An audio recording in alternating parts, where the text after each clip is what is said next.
Assalamualaikum warahmatullahi wabarakatuh. Apa kabar kalian semua? Tetap semangat ya. Pada pembelajaran kali ini, kita akan membahas tentang struktur teks deskripsi. Struktur itu adalah sesuatu yang membangun atau kalian bisa lebih pahami adalah bagian-bagian. Nah, struktur teks deskripsi berarti sesuatu yang membangun teks deskripsi atau bagian-bagian yang terdapat di dalam teks deskripsi. Struktur teks deskripsi itu ada 3. Yang pertama, identifikasi, yang kedua, deskripsi bagian, dan yang ketiga, simpulan atau kesan. Baik, sekarang kita bahas satu persatu. Yang pertama, identifikasi. Identifikasi itu berisi nama objek, lokasi, sejarah lahirnya, makna nama, atau pernyataan umum tentang objek. Tetapi tidak harus seperti ini, tidak harus persis seperti ini. Yang terpenting adalah di bagian identifikasi itu bagian memperkenalkan objek yang akan dideskripsikan. Baik, kita lanjutkan ke struktur yang kedua, yaitu deskripsi bagian. Deskripsi bagian ini berisi perincian bagian-bagian objek. Berbeda dengan bagian sebelumnya yang hanya memperkenalkan objek, pada deskripsi bagian ini dijelaskan bagian-bagian objek dengan lebih rinci lagi. Nah, penjelasannya itu meliputi apa yang dilihat, apa yang didengar, dan apa yang dirasakan berdasarkan tanggapan penulis. Contoh, teks deskripsi tentang sekolah. Berarti apa yang dilihatnya itu misalnya ruang kelas, lapangan, perpustakaan, dan lain-lain. Lalu apa yang didengar itu misalnya ramainya siswa ketika sedang berdiskusi di kelas atau ramainya siswa ketika sedang berolahraga di lapangan. Nah, itu nanti dideskripsikan yang seperti itu.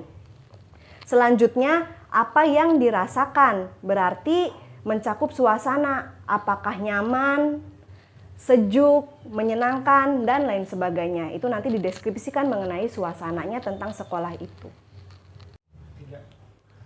Kita lanjutkan ke struktur yang terakhir, yaitu simpulan atau kesan. Pada bagian ini berisi pernyataan akhir atau kesan penulis terhadap objek yang dideskripsikan. Jadi di sini terdapat pendapat penulis tentang objek yang sedang ia deskripsikan. Contoh, ketika sedang menjelaskan atau mendeskripsikan tentang pantai, di situ ada kalimat, "Sungguh indah pemandangan di pantai ini. Kalian wajib mengunjungi pantai ini." Nah, itu merupakan suatu simpulan yang berisi pendapat penulis tentang pantai tersebut. Sampai sini bisa dipahami ya? Untuk membantu kalian dalam mengingat struktur teks deskripsi, Ibu punya satu lagu. Dan mudah-mudahan lagu ini memang membantu kalian dalam mengingat struktur teks deskripsi. Ayo kita belajar struktur teks deskripsi. Struktur teks deskripsi memiliki 3 unsur. Unsur yang pertama, identifikasi, berisi pengenalan objek secara umum. Unsur yang kedua, deskripsi bagian, berisi perincian bagian-bagian objek. Unsur yang ketiga, yaitu simpulan, berisi kesan penulis terhadap objek. Kalian perhatikan dulu ya, di sini ada contoh analisis struktur teks deskripsi yang berjudul Ayah Panutanku. Untuk menganalisis struktur teks deskripsi, kalian harus membaca teksnya terlebih dahulu, lalu memahami isi setiap paragrafnya. Baik, di sini sudah terlihat di dalam tabel ini Ibu sengaja membagi paragraf demi paragraf supaya kalian bisa lebih fokus dan bisa lebih paham.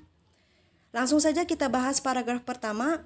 Paragraf pertama berbunyi, "Ayahku bernama Abu Salman. Ayah berpostur sedang, berumur sekitar 54 tahun, rambutnya putih beruban, di dagunya terdapat bekas cukur jenggot putih. Kulit ayahku kuning langsat. Wajah ayah tipikal Batak dengan rahang yang kuat dan hidung mancung tapi agak besar. Matanya hitam tajam dengan alis tebal. Sepintas ayahku seperti orang India." Nah, dari paragraf 1 ini kita dapat mengetahui bahwa di paragraf 1 ini berisi nama objek yang dideskripsikan, lalu berisi tentang ciri-ciri objeknya. Berarti paragraf 1 ini berisi tentang pengenalan objeknya. Nah, sesuai dengan isinya, maka di bagian penjelasan ditulis, paragraf ini berisi nama objek dan pernyataan umum tentang objek.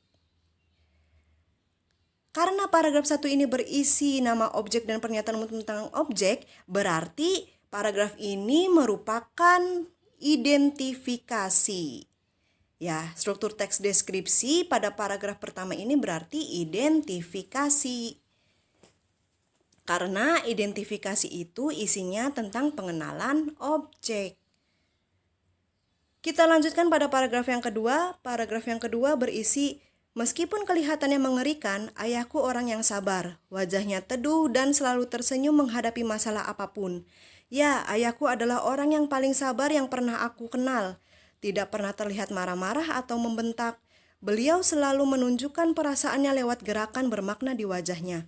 Jika melihat anaknya membandel, ayah hanya menggeleng sambil berkata lirih untuk membujuknya. Pada paragraf 2 ini kita dapat mengetahui isinya adalah merupakan perincian sikap sabar yang dimiliki oleh sosok seorang ayah. Maka pada kolom penjelasan kita tulis, paragraf ini berisi perincian bagian-bagian objek yang berupa penjelasan sikap sabar seorang ayah. Kolom penjelasan ini harus sesuai dengan isi paragraf pada paragraf yang dimaksud. Karena isinya tentang perincian bagian-bagian objek, sudah pasti paragraf ini merupakan struktur deskripsi bagian. Sampai sini bisa dipahami ya? Baik, kita lanjutkan pada paragraf 3. Paragraf 3 bunyinya, tidak seperti orang Batak yang logatnya agak keras, ayahku sangat pendiam. Beliau yang irit kata lebih suka memberi contoh langsung kepada anaknya tanpa perlu menggurui. Bagai air yang mengalir tenang tetapi sangat dalam, beliau adalah teladan bagi anak-anaknya. Nah, dari paragraf 3 ini kita dapat mengetahui bahwa di dalam paragraf ini berisi sebuah pernyataan akhir atau kesan penulis terhadap sosok ayah. Di sini ada pandangan penulis yang kagum terhadap sikap dan perilaku ayah.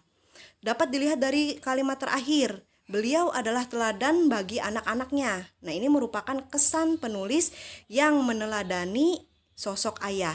Maka pada kolom penjelasan ditulis, paragraf ini berisi pendapat atau kesan penulis terhadap sosok ayah. Karena paragraf ini berisi pendapat dan kesan penulis, maka paragraf ini termasuk paragraf yang disebut simpulan atau kesan dalam teks deskripsi. Di sini pahami anak-anak pembagiannya. Semoga kalian bisa membedakan antara identifikasi, deskripsi bagian, dan simpulan. Setelah kalian memahami penjelasan dari ibu, sekarang kalian mengerjakan latihan ya. Ingat, ketika mengerjakan latihan, kalian harus memahami perintahnya. Di sini perintahnya, analisislah struktur teks deskripsi berjudul Pesona Pantai Senggigi. Berarti kalian harus menganalisis struktur teks deskripsinya, seperti contoh yang tadi ibu jelaskan. Sebelum menganalisis, ingat harus membaca teksnya terlebih dahulu. Nah, untuk mengerjakan latihan ini, paragrafnya tidak usah ditulis. Langsung saja sesuai dengan yang ibu tuliskan di tabel ini, langsung saja tulis paragraf 1, paragraf 2, paragraf 3, sampai paragraf 5. Jadi kalian hanya tinggal menulis penjelasannya dan menentukan strukturnya itu apa.